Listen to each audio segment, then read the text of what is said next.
El aroma del mole y las tortillas recién hechas llenaba la casa cuando me acerqué a la mesa decorada con flores. Era el Día de la Madre. Mis manos temblaban, un poco de emoción y cansancio, pero también de orgullo. Iba a sentarme como siempre en el lugar que había sido mío durante décadas. Entonces ocurrió. Mi hija Lucía tomó la silla justo cuando estaba a punto de sentarme. Caí al suelo con un golpe seco delante de todos. El silencio fue brutal, y en medio de ese silencio su voz me atravesó. «Ese lugar es para mi suegra mamá. Tú ya no pintas aquí». En ese instante sentí que algo en mi interior se rompía para siempre. Todavía hoy, cuando cierro los ojos, puedo escuchar el sonido de la madera raspando el piso y luego el golpe de mi cuerpo contra los azulejos fríos. Fue un sonido hueco, seco, un sonido que no dolió tanto en el cuerpo como en el alma. Me quedé unos segundos sin moverme, con la vista anegada por luces borrosas y la imagen del techo girando lentamente sobre mí. Sentía todas las miradas clavadas en mí, pero ninguna mano se extendió para ayudarme. El mantel blanco bordado, que yo misma había sacado con cuidado del armario esa mañana, se agitó con una corriente de aire. Las flores que compré en el mercado, rosas color durazno, temblaban ligeramente dentro del jarrón. Todo seguía siendo bonito, excepto yo. Yo estaba en el suelo. «No exageres, mamá», dijo mi hija con un tono fastidiado, como si acabara de tirar un vaso de agua y no a su propia madre. «Te dije que ese asiento ya no es tuyo». Sus palabras resonaron más fuerte que el golpe contra el piso. Desde mi lugar en el suelo, alcé la vista. Vi a Esteban, mi yerno, apoyado en la pared, con una copa en la mano, mirando la escena como si fuera un espectáculo aburrido. Vi a doña Isabel, su madre, sentada muy derecha en la silla que me habían quitado, ajustándose el collar con una sonrisa apenas perceptible satisfecha. Y vi a mis nietos pequeños confundidos, paralizados. El mayor clavaba los ojos en su plato.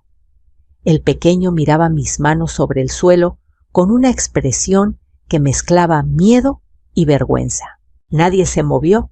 Sentí el ardor en la palma de mi mano raspada por el impacto y un dolor sordo en la cadera. Lentamente apoyé la otra mano junto a ella para incorporarme. El piso estaba helado. El mundo también.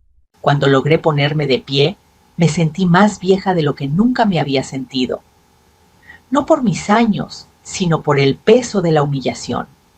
El silencio que me rodeaba no era de sorpresa, era de incomodidad, como si todos supieran desde hace tiempo que ya no pertenecía ahí, excepto yo.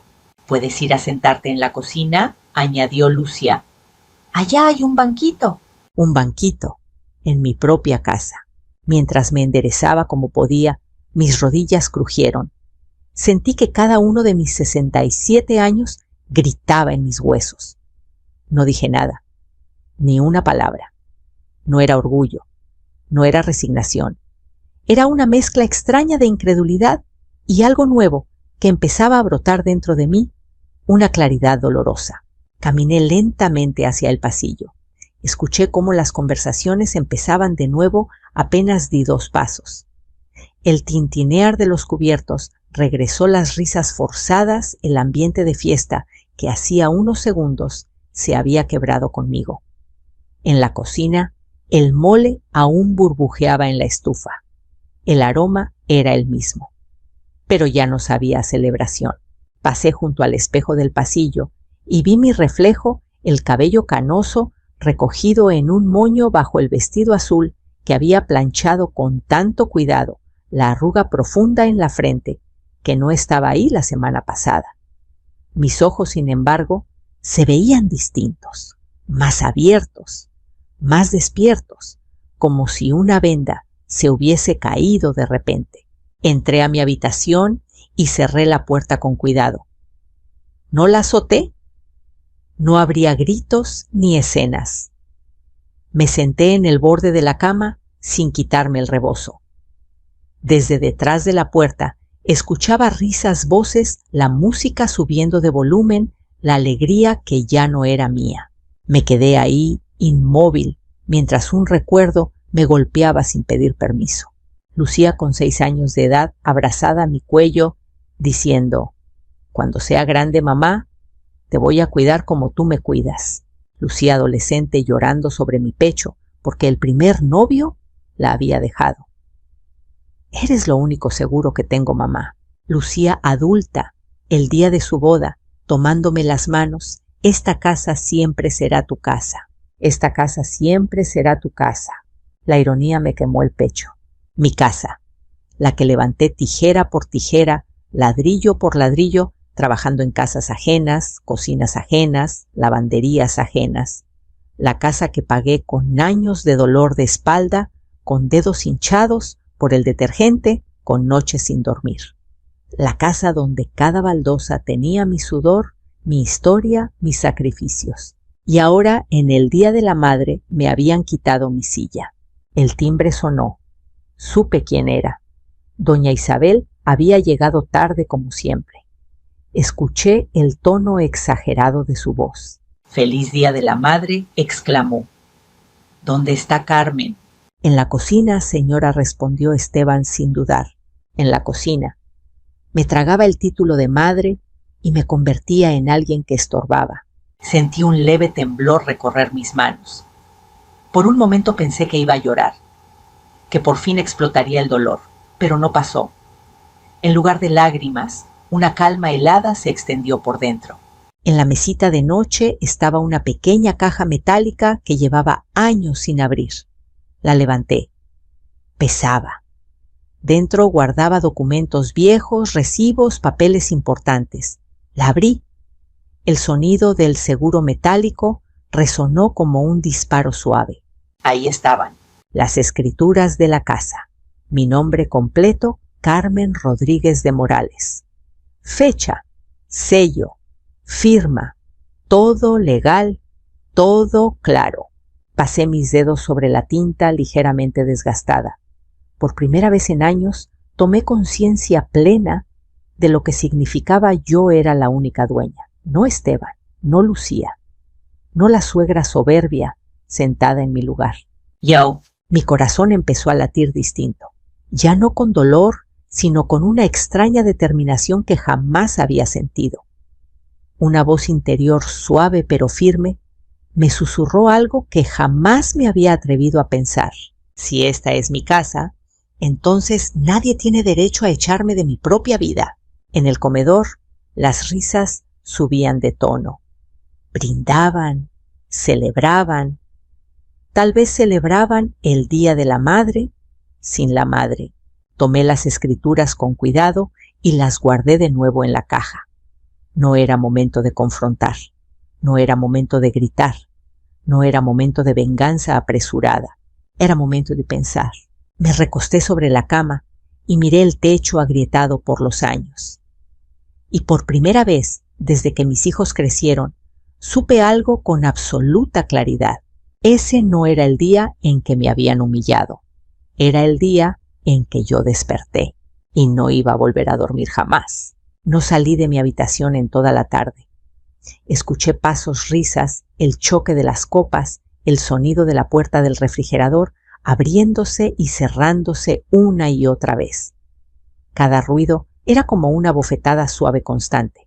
Yo estaba allí, pero no existía para ellos. O tal vez sí existía, solo que estorbaba. Desde la cama podía ver el rincón donde colgaba un cuadro viejo, una fotografía en blanco y negro que casi nadie notaba.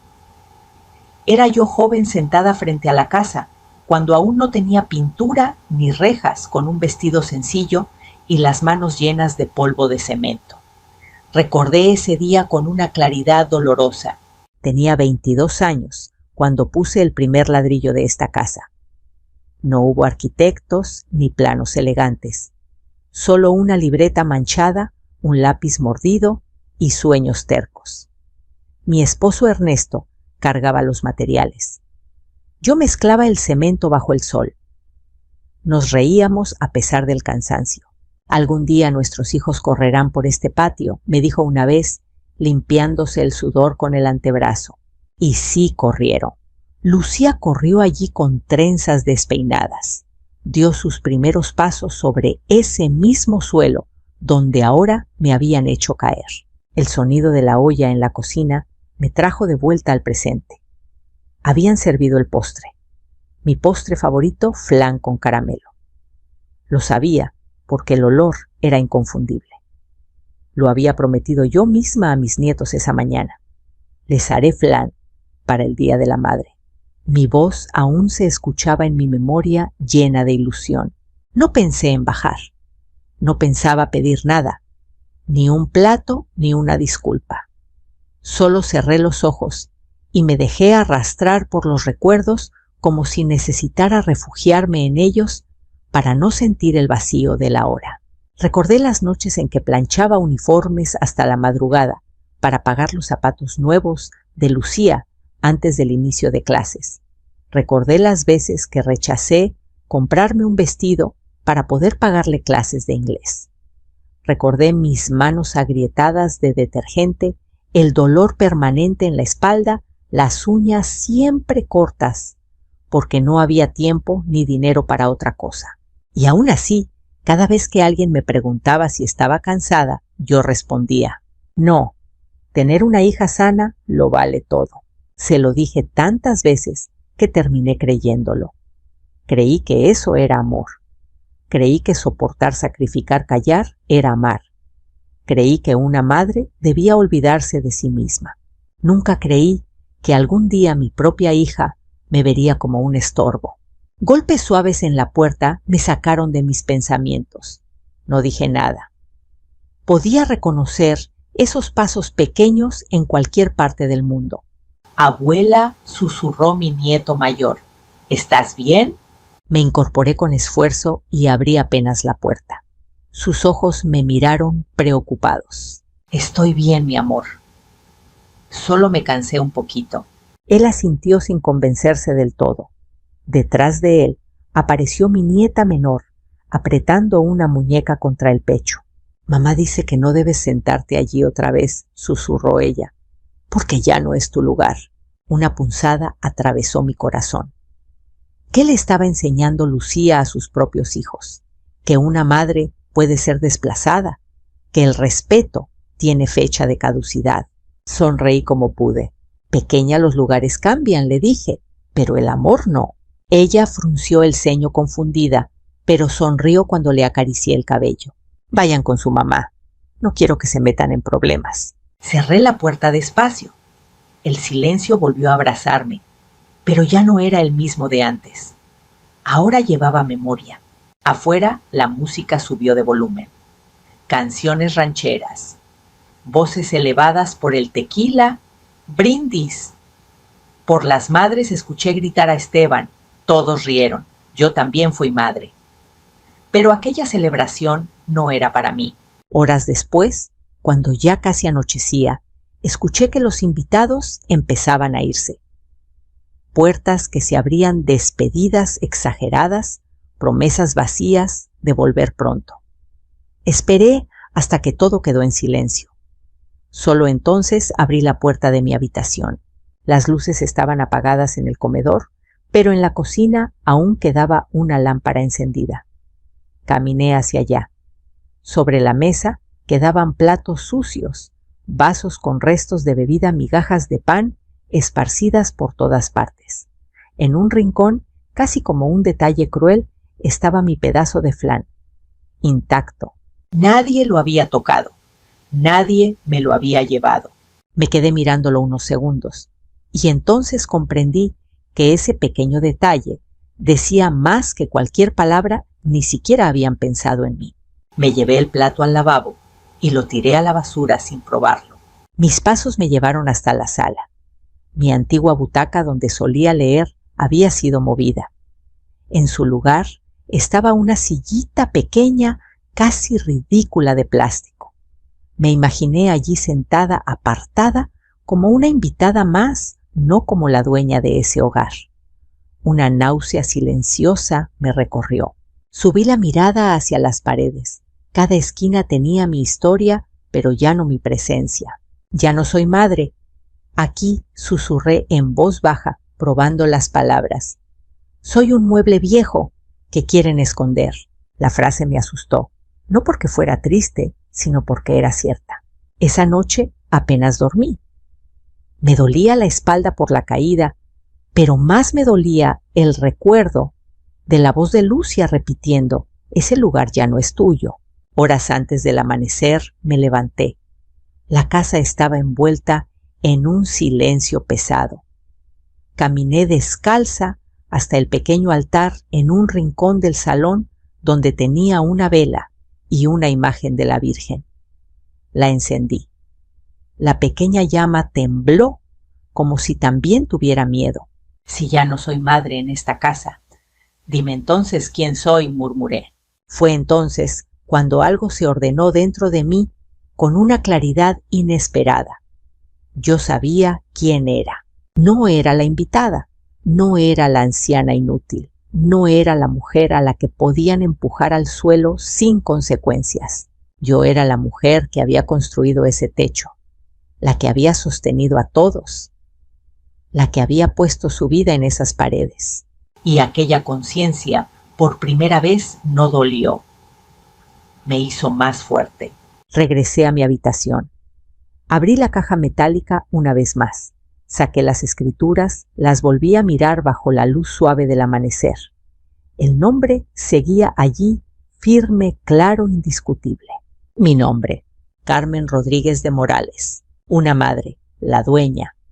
Y desde ese momento, una mujer que ya no iba a callar jamás. Me senté en el borde de la cama y por primera vez desde la humillación, una decisión empezó a tomar forma concreta en mi mente. No era rabia, no era venganza inmediata. Era algo más frío, más calculado, más justo. Y supe, sin lugar a dudas, que Lucía y los suyos aún no entendían una cosa muy importante. El peor error que habían cometido no fue quitarme una silla. Fue hacerme recordar quién era yo de verdad.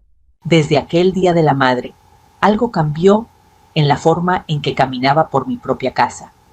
Los pasillos, que alguna vez fueron refugio, empezaron a sentirse como corredores ajenos cargados de miradas invisibles y juicios silenciosos.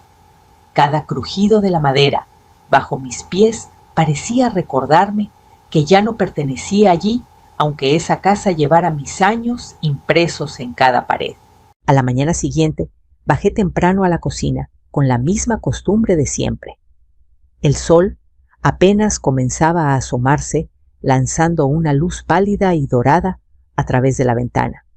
Me moví con cuidado, adolorida, aún por la caída, buscando mi taza favorita, la blanca, con una pequeña flor azul en el borde regalo de Lucía cuando era adolescente. La busqué en el estante de siempre, pero ya no estaba. En su lugar, había una colección de tazas nuevas relucientes con diseños modernos que nunca había elegido. Fruncí el ceño. Abrí otro gabinete. Mis platos de cerámica, aquellos que compré en un mercado artesanal en Oaxaca, habían desaparecido también. En su sitio, vajilla impersonal fría sin historia. Los movimos, mamá, dijo la voz de Lucía detrás de mí, sobresaltándome. Ocupaban mucho espacio. Me giré lentamente. ¿Y dónde están mis cosas? En una caja. En el cuarto pequeño del fondo, respondió sin mirarme, revisando su teléfono. Ahí no estorban. No estorban. Yo tampoco, al parecer. Asentí en silencio y tomé una taza cualquiera. El café sabía distinto. O tal vez era yo la que ya no sabía igual. Con los días pequeños, cambios siguieron apareciendo. Las fotos antiguas que colgaban en la pared del comedor, mi boda, los cumpleaños de Lucía, la primera Navidad en esa casa fueron reemplazadas por cuadros modernos sin rostro ni memoria. El sillón donde yo solía sentarme a ver novelas por la tarde fue empujado a un rincón oscuro, casi oculto, detrás de una planta enorme que doña Isabel había traído. Mi lugar en la mesa quedó reducido a una esquina y en ocasiones ni eso. Muchas veces, mientras ellos comían, yo escuchaba desde la cocina: «Mamá, aquí no hay espacio hoy. ¿Por qué no comes después?». Y yo obedecía, no porque quisiera, sino porque algo profundo dentro de mí seguía creyendo que acercarme a mi hija significaba amor, incluso si eso implicaba desaparecer poco a poco.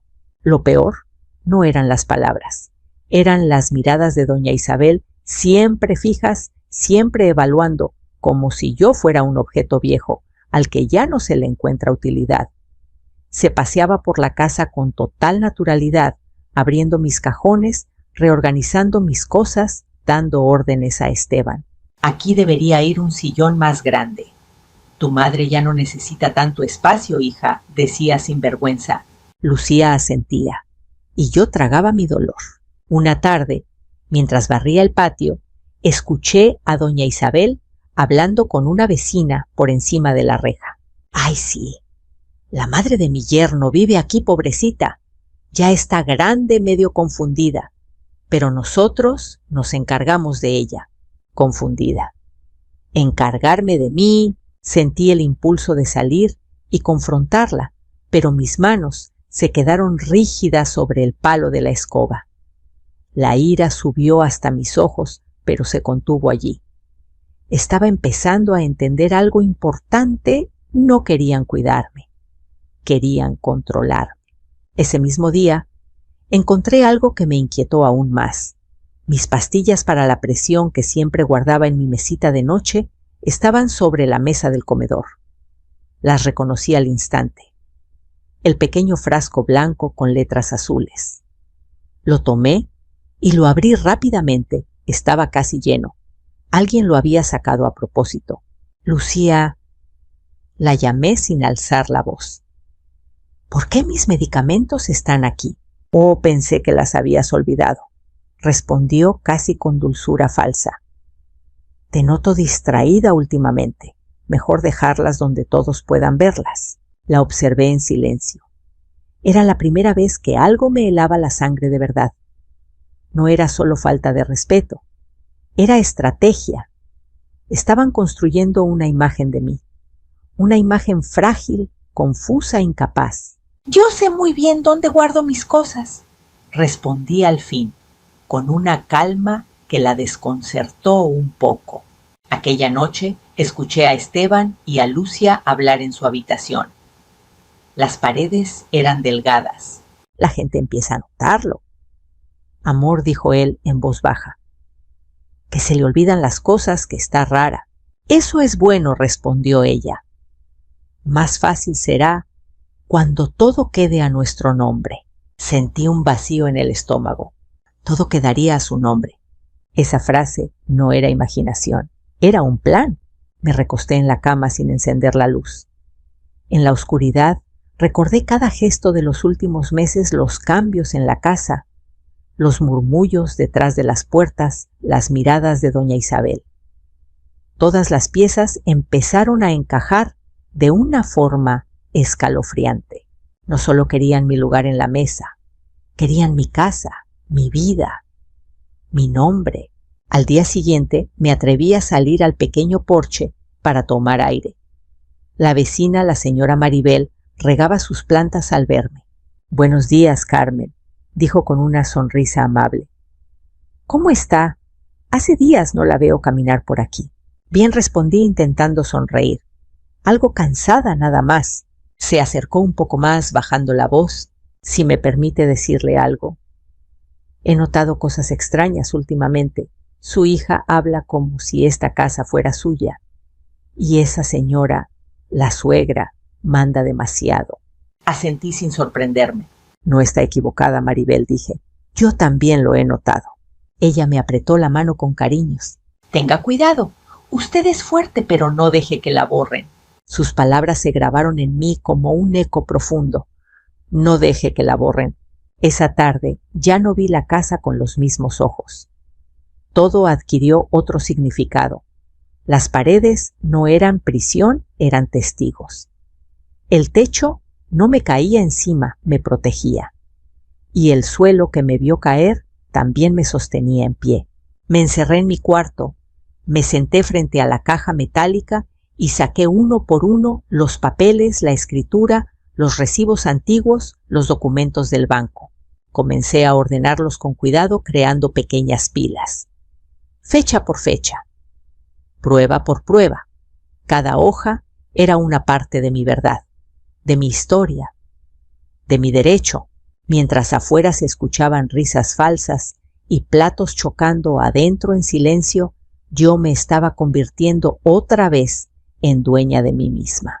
No sabía aún cómo ni cuándo, pero sí sabía algo con absolutas certezas. No iba a permitir que me borraran de mi propia vida, y quien había empezado esa guerra en el Día de la Madre iba a descubrir muy pronto que había despertado a la mujer equivocada. Esa noche apenas pude dormir. El techo de mi cuarto parecía más bajo, como si quisiera aplastarme bajo el peso de lo que acababa de entender. No me estaban desplazando por accidente. Me estaban borrando a propósito. Quise creer que había exagerado, que eran solo pensamientos nacidos del dolor. Pero las palabras de Lucía, los movimientos silenciosos de doña Isabel y el susurro de Esteban en la madrugada eran demasiado claros para ignorarlos. Antes de que amaneciera, ya estaba sentada en la cama con la pequeña caja metálica frente a mí. El sol aún no salía y la casa se mantenía envuelta en una quietud engañosa. Podía escuchar la respiración profunda de mis nietos al otro lado del pasillo. Todo seguía normal para ellos, pero para mí ya no existía la normalidad.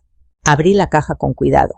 Dentro estaban los documentos que había guardado durante décadas, como un tesoro silencioso, la escritura original de la casa, copias de recibos, de impuestos, pagos de servicios, contratos viejos, incluso algunos papeles amarillentos del banco donde había terminado de pagar la hipoteca hacía más de 10 años. Tomé la escritura con manos temblorosas. La leí lentamente, como si cada palabra fuese una reafirmación de mi existencia. Carmen Rodríguez de Morales, propietaria única de la vivienda ubicada en mi nombre, mi casa, mi derecho. Una sensación extraña me recorrió, algo similar a cuando descubrí por primera vez que estaba embarazada de Lucía, miedo mezclado con fuerza, incertidumbre, con determinación. Cerré los ojos un instante y apoyé la frente contra el papel. Nadie te va a quitar lo que es tuyo, me dije en voz baja, con un tono que no uso desde hace años. Guardé copias de los documentos en un pequeño bolso y esperé hasta que la casa despertara. Cuando escuché la ducha de Lucía y el ruido de la cafetera, supe que podía salir sin levantar sospechas. ¿A dónde va Carmen?, preguntó doña Isabel, apenas me vio cruzar la sala con mi bolso en el hombro. A hacer un mandado, respondí sin mirarla. Cosas personales. Ella alzó una ceja, pero no insistió. Salí a la calle sintiendo el aire fresco en el rostro. El mundo seguía girando, como siempre, vecinos barriendo sus banquetas, niños caminando hacia la escuela, el perro de la casa de enfrente ladrando perezosamente. Nadie sabía que yo estaba empezando a luchar por mi propia vida. Caminé hasta la parada del autobús y subí lentamente. El trayecto hacia el banco me pareció más corto que nunca.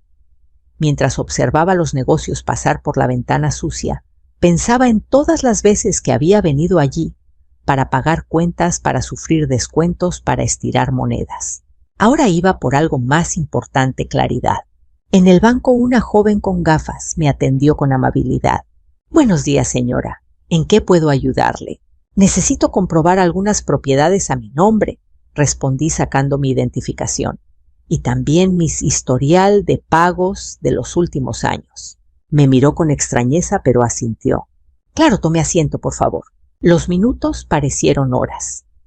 cada sonido del teclado, cada papel que ella imprimía, cada nombre que aparecía en la pantalla me hacía contener el aliento. Finalmente, regresó con un grueso folder en las manos. «Aquí tiene, señora Rodríguez», dijo. «Según nuestros registros, usted es la única propietaria registrada de la vivienda. Además, no hemos registrado ningún depósito por concepto de renta de parte de ningún familiar en los últimos 3 años». La miré fijamente. «¿Está completamente segura?». «Completamente», respondió con firmeza. «Además tiene un historial impecable con esta institución. No hay ningún otro nombre asociado a esta propiedad». Sentí una mezcla de alivio y furia. Alivio por la verdad, furia por haber permitido que me hicieran dudar de ella. «Gracias, hija», dije tomando los papeles. «No sabes lo importante que es esto para mí». Cuando salí del banco, el sol ya estaba alto. Me senté un momento en una banca de la plaza cercana y miré mis manos gastadas, arrugadas, pero aún firmes. Manos que habían cocinado, trabajado, criado, limpiado, sanado, y que ahora sostenían las pruebas de mi existencia. No lloré. No todavía. No podía permitírmelo. Lo que estaban haciendo en mí era algo más fuerte que la tristeza.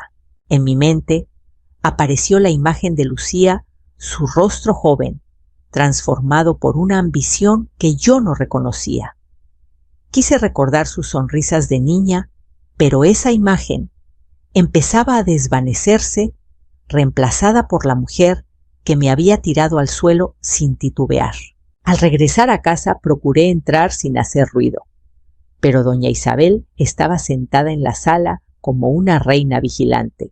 «¿Ya regresó Carmen?», preguntó. «Esperamos que no se haya perdido». Algo en mí se tensó, pero logré sonreír suavemente. «Nunca me pierdo del todo, señora Isabel», respondí, «y menos en mis propios asuntos». En el pasillo vi una caja nueva contra la pared, mis cosas, apretadas, olvidadas, arrinconadas. En la tapa alguien escribió «recámara pequeña». Ese ya no era mi cuarto. Era un espacio pequeño para mí. Me agaché y abrí la caja. Dentro estaba un marco con una foto mía y de Ernesto tomada el día que inauguramos la casa. Él sonriendo, yo apoyada en su hombro. Un recuerdo de amor verdadero, no de conveniencia. Lo tomé en mis manos. «Esto ya no puede seguir así», susurré mirando la imagen. Esa noche, cuando todos dormían, me senté a la mesa de la cocina con una libreta vieja. Empecé a escribir fechas, nombres, cambios extraños, palabras que había escuchado a escondidas, frases, movimientos sospechosos. Cada página era la construcción silenciosa de mi defensa. No estaba planeando una pelea sin sentido. Estaba armando mi verdad con cuidado, con paciencia, con inteligencia. Como cuando en mis años jóvenes ahorraba de a poquito para levantar una pared más de la casa. Esta vez la pared que estaba construyendo era para proteger mi dignidad. Apoyé la pluma. Miré mis notas. Vi mi nombre repetido una y otra vez en cada documento. Y comprendí algo que me llenó el pecho de una fuerza inesperada. No estaba recuperando una casa. Estaba recuperando a la mujer que fui y que jamás debí perder. Durante los días siguientes me moví por la casa como un fantasma silencioso. Caminaba despacio, hablaba poco, asentía cuando me daban órdenes. Por fuera seguía siendo la misma Carmen callada, la madre que todos daban por sentada. Pero por dentro, cada minuto, era cálculo, memoria, decisión. Ya no actuaba desde el dolor, sino desde la claridad. Todas las noches, cuando los demás se iban a dormir, volvía a sentarme en la mesa de la cocina con mi libreta. La abría con cuidado, como si fuese un diario prohibido, y añadía una nueva fecha, un nuevo detalle. 12 de mayo. Lucía cambió las cerraduras del patio sin decirme nada. 14 de mayo. Doña Isabel ordenó retirar mis plantas. 17 de mayo. Esteban dijo: «Esta casa será nuestra pronto». Cada anotación era una prueba. cada recuerdo un ladrillo más en la muralla que estaba construyendo alrededor de mi dignidad. Un jueves por la mañana decidí dar el siguiente paso. No podía enfrentar esto sola. Necesitaba orientación, apoyo legal. Me puse mi mejor vestido, uno sencillo, pero digno, tomé mi bolso y salí sin decir a dónde iba. En el centro de la ciudad había un pequeño despacho jurídico recomendado por la señora Maribel. Decía un letrero dorado junto a la puerta de cristal: Licenciado Hernández. Derecho familiar y patrimonial. Respiré hondo antes de entrar. El aire olía a papel viejo y café fresco. Un hombre de unos 50 años, de lentes delgados y ojos atentos, levantó la vista cuando me vio. «Buenos días, señora. ¿En qué puedo ayudarla?» «Necesito hablar de mi casa», le respondí sin rodeos. «De lo que es mío». Me pidió que tomara asiento. Sus manos se movían con calma, pero noté en sus ojos una atención sincera. No me miró como una anciana desorientada. Me miró como a una mujer con una historia importante que contar. Puse sobre su escritorio las escrituras, los documentos del banco y mi libreta con todas las anotaciones. «Esta es mi casa», dije lentamente. «Pero mi hija y su esposo actúan como si fuera de ellos. Me están desplazando, humillando, preparando algo. Necesito saber qué derechos tengo y cómo protegerme». El abogado revisó los papeles con cuidado. Cada hoja que pasaba provocaba en mí un nuevo latido de ansiedad. Levantó la vista varias veces con las cejas fruncidas. «Señora Carmen, usted es la única propietaria legal, y lo ha sido siempre. Ellos no tienen ningún derecho sobre esta vivienda mientras usted esté viva y en pleno uso de sus facultades. Entonces pueden sacarme». Una breve pausa. «No, legalmente no pueden, pero usted sí podría tomar medidas para protegerse». Sentí un leve temblor en las manos. «Dígame qué debo hacer». A partir de ese momento, comenzó a explicarme cosas que jamás pensé que entendería: términos legales, papeles, notificaciones, protección patrimonial.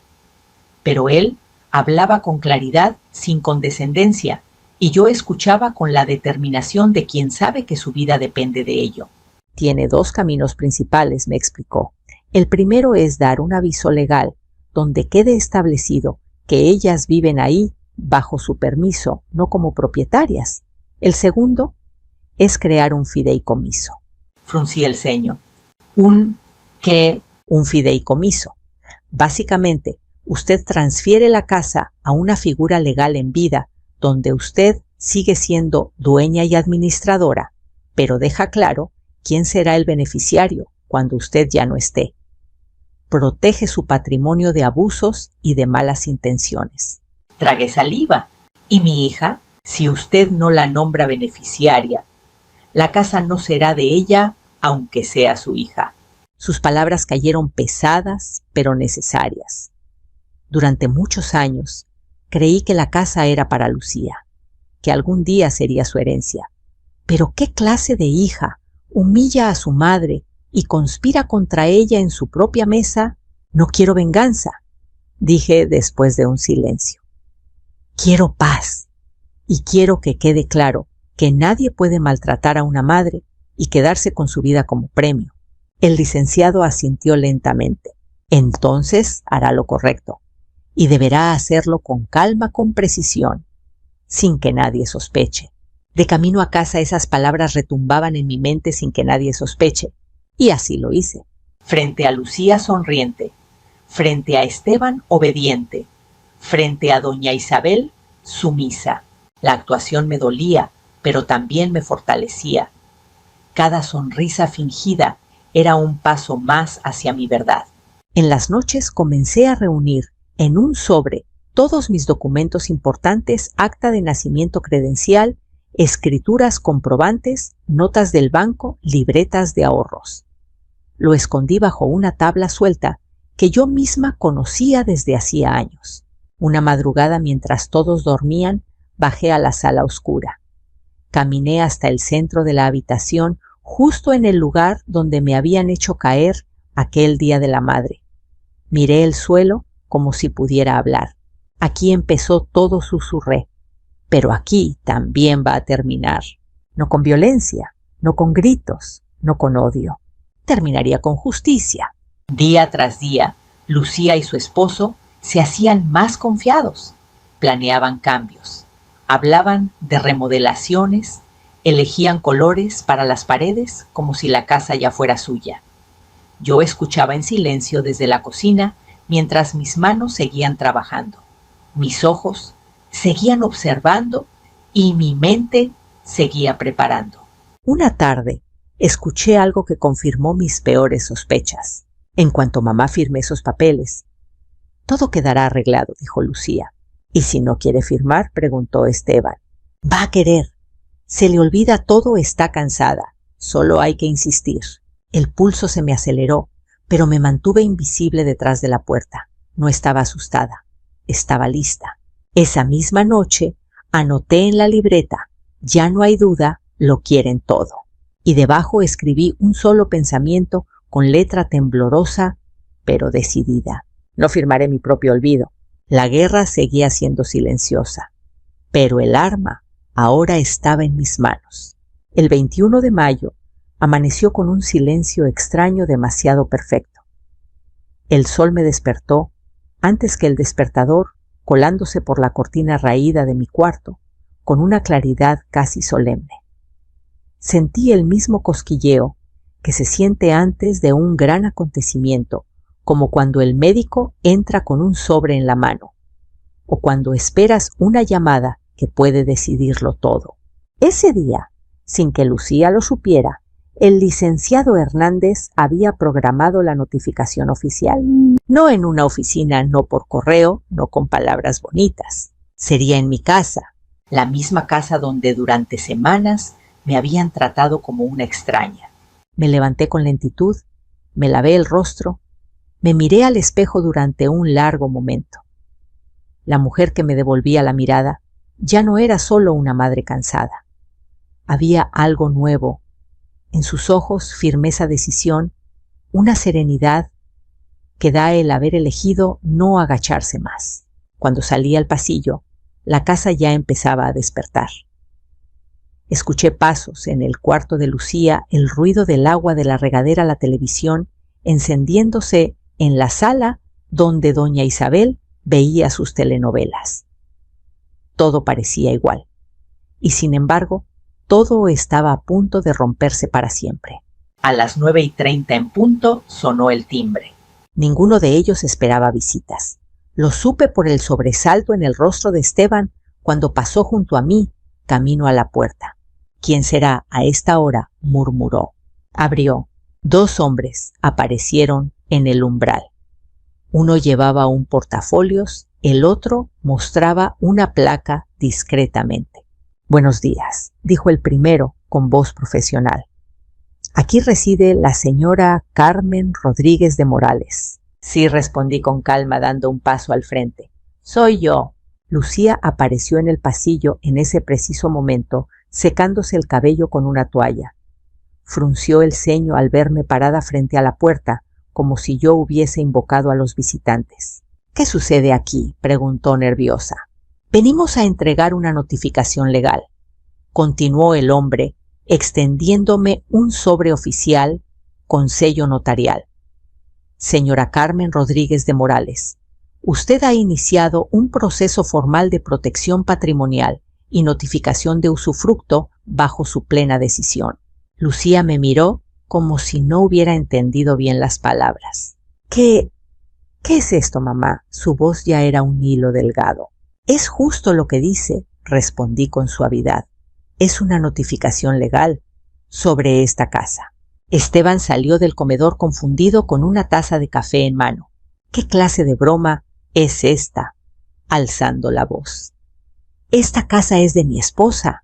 El hombre lo miró brevemente. Se equivoca, señor. Según el registro público de la propiedad, la propietaria absoluta de este inmueble es y siempre ha sido la señora Carmen Rodríguez de Morales. El documento que sostenemos aquí confirma que ella ha trasladado y protegido legalmente El título: Bajo un fideicomiso en vigor desde el día de ayer. El silencio cayó como una losa. Doña Isabel dejó escapar un pequeño jadeo desde el sofá. ¿Fideicomiso?, repitió Lucía con ojos desorbitados. ¿Qué significa eso? Esta vez fui yo quien habló. Significa que ya no pueden tocar esta casa, que he protegido mi propiedad, que no habrá herencia para quienes creen que el respeto se compra con gritos. Significa que aunque yo falte un día, esta casa no les pertenecerá. ¿A quién entonces es estalló Esteban dando un paso hacia mí? Respiré profundamente. A nadie de los que me humillaron, respondí. El beneficiario será una fundación para mujeres abandonadas y personas mayores. La misma clase de personas que ustedes estuvieron a punto de convertirme. Lucía llevó las manos a su boca. —¡Eso no es justo! —gritó. —Soy tu hija. —¿Fuiste mi hija? —contesté sin elevar la voz. Pero una hija no tira al suelo a su madre frente a otras personas. No se burla. No la aparta de la mesa. No conspira para robarle su vida. Su rostro se deshizo en una expresión que mezclaba miedo, incredulidad y pánico. Mamá, yo no quería. Tú sabes que te quiero. Una risa amarga escapó de mi pecho. El amor no se demuestra quitando sillas, le dije. Se demuestra respetando a quien te dio la vida. El notario aclaró la garganta. Además de esto, la señora ha solicitado un plazo legal de 30 días para que ustedes desalojen voluntariamente el inmueble. De no hacerlo, procederá una orden de desalojo por vía judicial. Esteban dio un paso atrás como si le hubieran disparado. ¿Desalojar?, balbuceó. ¿Nos va a echar a la calle? Lo miré con serenidad absoluta. Me echaron de mi propia dignidad el día de la madre, respondí. Esto solo es un espejo. Lucía rompió en llanto. Mamá, por favor, piensa en tus nietos. Sentí un tirón en el corazón, pero me mantuve firme. Mis nietos crecerán sabiendo que su abuela se respetó a sí misma, dije. Eso también es una lección. Doña Isabel, hasta entonces muda, alzó la voz temblorosa. Carmen, no seas exagerada. Las cosas se pueden arreglar en familia. La miré como se mira a un extraño. Usted no es mi familia, respondí. Y esta conversación no le pertenece. Los hombres entregaron otra copia del documento a Lucía y se marcharon, dejando tras de sí un silencio tenso y una casa que por primera vez en mucho tiempo volvía a sentirse mía. Nadie dijo una palabra durante largos segundos. Luego, uno a uno, comenzaron los murmullos, las acusaciones, los reproches. Nos lo hiciste a propósito, nos estás quitando todo, estás loca, te estás vengando. Pero ya no los escuchaba. Me giré, caminé hacia la sala, hacia el centro exacto donde caí aquel día de la madre. Miré el piso bajo mis pies y luego levanté la cabeza. No es venganza, dije con voz firme, es consecuencia. Subí las escaleras a mi habitación sin volver la vista atrás. Desde ese mismo instante, el ambiente de la casa cambió. Las risas falsas desaparecieron, los planes arrogantes se evaporaron. Y lo único que quedó fue una verdad que pesaba sobre ellos como una montaña. Ya no tenían poder. Esa noche, mientras cerraba la puerta de mi cuarto, escuché cómo Lucía gritaba, lloraba, llamaba a números sin obtener respuesta. En mi mesa de noche, mi teléfono comenzó a vibrar. Una llamada, 2 llamadas, 3 llamadas, todas de ella. No contesté. No porque la odiara, sino porque ya había respondido durante toda una vida. Y esa vez la respuesta sería el silencio. Me senté en la cama y por primera vez en meses respiré profundamente sin sentir opresión en el pecho. Afuera empezaba a llover suavemente. Pequeñas gotas golpeaban el cristal de la ventana. El mundo seguía. La vida seguía. Pero ahora lo hacía bajo mis propias reglas. Los días siguientes fueron los más extraños de mi vida. No hubo gritos directos contra mí, ni platos rotos, ni insultos, como en las telenovelas que doña Isabel veía cada tarde. Hubo algo peor. Un silencio denso, incómodo, lleno de miradas venenosas y pasos medidos con cuidado. Lucía ya no me hablaba. Si tenía que pasar junto a mí en el pasillo, apretaba los labios y desviaba la mirada. Esteban se movía por la casa como si yo no existiera, azotando puertas, murmurando maldiciones al teléfono, buscando abogados que le dieran una solución milagrosa que no llegaba nunca. Y yo caminaba más recta que nunca. Era curioso. Mi espalda seguía doliendo por la caída del Día de la Madre, y mis rodillas no eran las de antes, pero algo dentro de mí se había enderezado. Ya no sentía vergüenza, ya no pedía permiso para respirar. Cada paso que daba por la casa que había construido con tanto esfuerzo sonaba firme, como si el suelo mismo me reconociera otra vez. Una tarde, mientras barría el patio, escuché el timbre de la reja. Al mirar, vi a un hombre con camisa clara y un portafolios en la mano. La señora Carmen Rodríguez preguntó con tono formal: «Soy yo. Vengo de parte del licenciado Hernández. Solo traigo confirmación de que el fideicomiso ya ha sido inscrito oficialmente en el registro público. Aquí tiene la copia certificada». Tomé el sobre con mano segura. Era real, definitivo. Mi destino ya no estaba en las manos de quienes me humillaron. Esa noche, Lucía golpeó mi puerta por primera vez desde el día de la notificación. Lo hizo suavemente, casi con miedo. «Mamá», susurró cuando abrí. «Necesito hablar contigo». La miré. Había ojeras en su rostro, su cabello estaba descuidado y en sus ojos ya no veía soberbia, sino temor. ¿Hablar de qué, Lucía? ¿Del departamento? ¿Del dinero? De todo, dijo con voz quebrada. Las cosas no están saliendo como creíamos. Esteban está desesperado. Su mamá ya no quiere ayudarnos. Yo ya no reconozco mi vida. Esperé. Esta vez no iba a completarle las frases. Tal vez. Tragó saliva. Si quitamos la denuncia, si deshacemos ese fideicomiso, si volvemos a empezar, no hay marcha atrás. Respondí con firmeza, pero sin gritar. Y no es una denuncia, es protección. Sus hombros cayeron. Tú eras todo lo que teníamos. No la corregí. Yo era lo que ustedes tenían para usar. Vi cómo su rostro se quebraba. Sus lágrimas cayeron por fin sin esconderlas. Me equivoqué, mamá. La miré en silencio unos segundos. El amor de madre no desaparece, pero tampoco puede permitir que lo destruyan.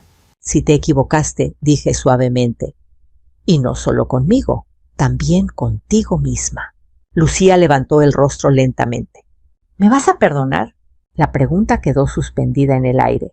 No era una súplica perfecta, no era una disculpa completa. Era una mezcla de miedo por perderlo todo y un poco de dolor verdadero. El perdón no es una llave para volver a entrar, respondí.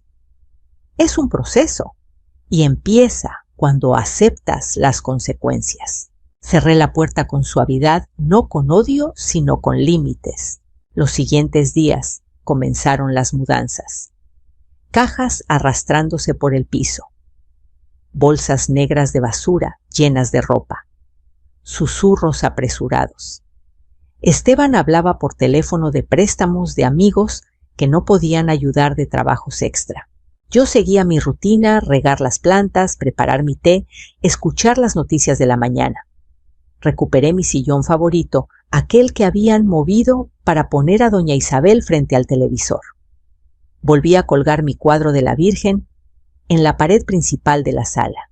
La casa empezó a oler otra vez a mí. A Yasmín, a canela, a tiempo verdadero. El día 30 llegó sin ceremonia. El último día que la ley les concedía en mi hogar. A las 8 de la mañana, Lucía salió con una maleta en cada mano. Mis nietos la seguían en silencio. Me detuve frente a ellos. «Vengan aquí», les pedí. Se acercaron lentamente. «Quiero que recuerden algo», les dije con voz clara. «Yo los amo. Pero nunca permitan que nadie les falte al respeto, ni siquiera si ese alguien ama». Ambos asintieron con los ojos grandes y confundidos. Lucía solo me miró una vez más antes de subir al auto. Esta vez no dijo nada, no pidió nada. Parecía más pequeña, más humana. Esteban cerró el último portazo. El motor del coche se encendió. Las ruedas giraron. Y por primera vez en mucho tiempo, mi casa quedó en silencio real. No un silencio triste, un silencio limpio. Caminé por cada habitación, tocando las paredes, las puertas, recordando cada año vivido ahí. Donde antes había gritos, ahora había calma. Donde antes había desprecio, ahora había aire. Esa misma tarde el teléfono vibró. Un número desconocido. Contesté. «Señora Carmen». «Sí», le habla Ana de la Fundación Renacer. «Recibimos la notificación del fideicomiso que usted ha establecido a nuestro favor. Queríamos agradecerle personalmente.